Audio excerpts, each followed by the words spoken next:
Right now, somewhere in your memory, an embarrassing moment is waiting. Not a recent one, necessarily. Maybe something from 10 years ago. A comment that landed wrong, a stumble in front of people, a moment where you misjudged a room and the silence afterward told you everything. You have not thought about it in weeks, but it is there, and the right trigger, a similar face, a familiar room, a passing phrase, will bring it back in full detail as vivid as the day it happened.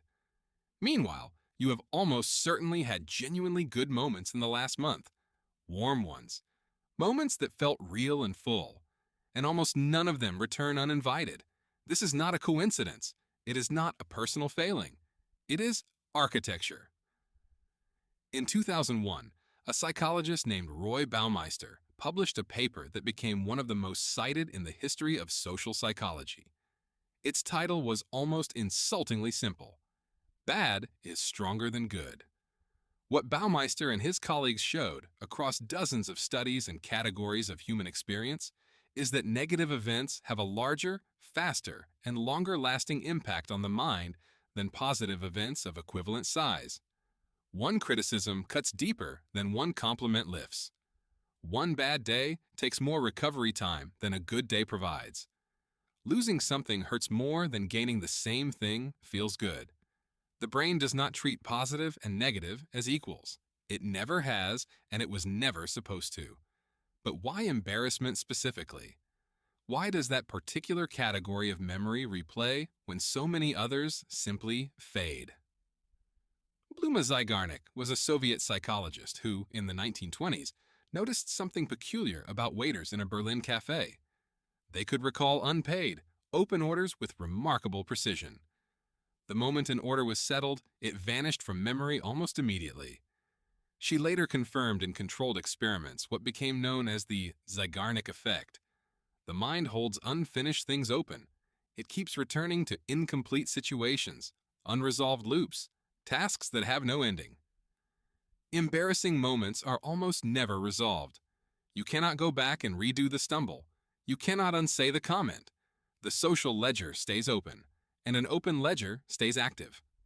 The brain keeps returning to it not to punish you, but because it is still searching for a resolution that does not exist. Rick Hanson, a neuropsychologist who has spent years studying the relationship between evolutionary pressures and the modern mind, describes the underlying asymmetry in terms that are hard to shake. Negative experiences grip the brain the way velcro grips fabric. They catch, hold, and elaborate. Positive experiences pass through more like water across a surface designed not to hold them. The brain does not remember joy the way it remembers threat. This is not a malfunction. For most of human evolutionary history, a single threat ignored was potentially fatal.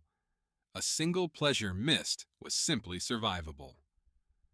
The brain that cataloged danger more vividly was the brain that lived long enough to pass that wiring on. You inherited it intact.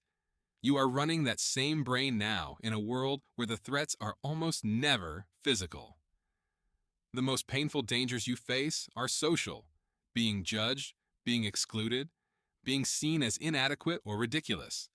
And the ancient alarm system cannot tell the difference. The embarrassing moment is logged with the urgency of a predator, stored with the same fidelity, returned to with the same insistence. The stakes feel biological because, to the system doing the remembering, they once were. Here is what shifts when you understand this. You stop treating the intrusive memory as evidence of something wrong with you. It is not fragility. It is not weakness. It is a relic of hardware that kept your ancestors alive long enough to become your ancestors. The brain that replays your most painful social moments is not torturing you.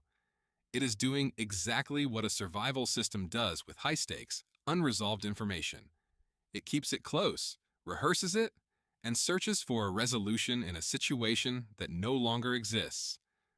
Knowing that does not erase the memory, but it changes what the memory means.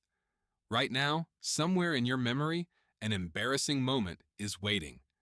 Now you know what it actually is, not a wound that never healed, not a weakness in you, a system running its oldest program in a world it was never built for.